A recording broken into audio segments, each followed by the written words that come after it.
Hello, everyone. I'm Raissa, and I'm bringing you now a new podcast of the blog Softball Now.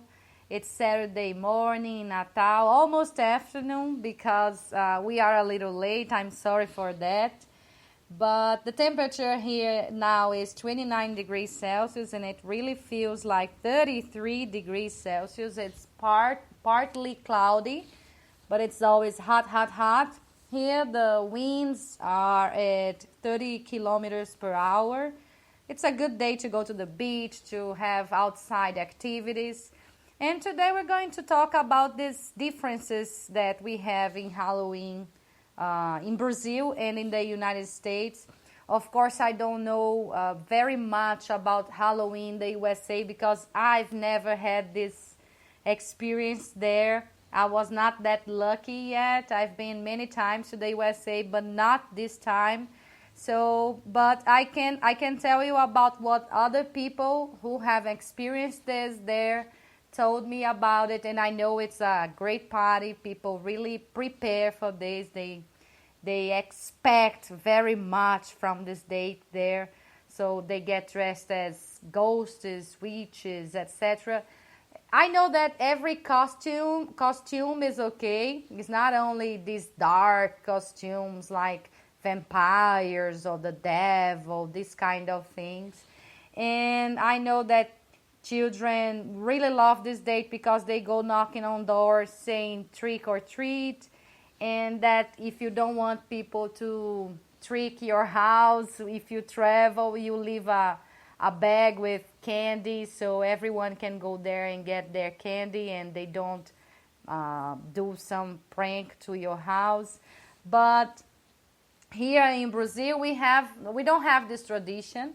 We are starting to have some experience about this date because of English schools, and here we associate this date to vampire costumes, witches costumes, ghosts, devil, only these dark things. We don't see people dressed as a princess or dressed as, I don't know, as a student told me today, as Britney Spears or something like that. No, it's just these characters that are scary characters. And most of the times we have a party associated to that. So we have a DJ, so we have people dressed in costumes. But we don't have this tradition of children getting dressed as a character and then going knocking on doors, asking for candy or trying to scare other people. We don't have this tradition here. It's only about having a party and getting dressed as a character to have fun.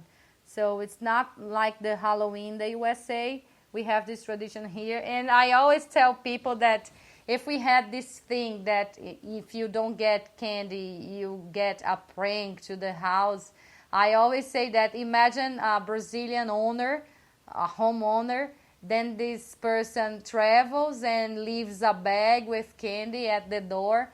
The first kid that passes by this house gets normally in the USA, the kid gets one piece of candy and then go and leave the bag there. But if it were in Brazil, I'm quite sure that the first kid would take all the bag, and then the second kid would see no bag there, and then they would get a prank to the house. So it would be a disaster anyway. That's what I think about Brazilian people. I'm quite sure, of course, it never happened here because it's not our tradition. But if we had this tradition of trick or treat, going knocking on doors, and I'm quite sure that would happen here in Brazil, just like that. Okay, guys, so that's it. We don't have much about it, and I invite you to listen to this podcast again next Saturday at 11:30 if you like this variety, subjects, etc.